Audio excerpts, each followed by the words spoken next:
धनंजय मुंडे यांनी थेट मुख्यमंत्र्यांना पत्रच लिहिलंय। या पत्रात त्यांनी हैदराबाद गॅझेटमधील नोंदींचा दाखला दिला आहे। मराठवाडा हा प्रदेश सन 1948 पर्यंत निजाम शासित हैदराबाद संस्थांचा भाग होता। त्या काळातील हैदराबाद गॅझेटियर 1920 मध्ये लांबडा बंजारा सुगडी समाजाचा स्पष्ट उल्लेख अनुसूचित जमाती म्हणून केल्याचं आढळून आलंय।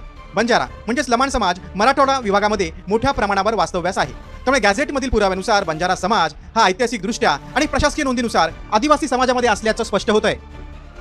त्यामुळे आता कुणबी दाखल्यांपाठोपाठ बंजारा समाजाची मागणी ही अधिक जोर धरणार आहे।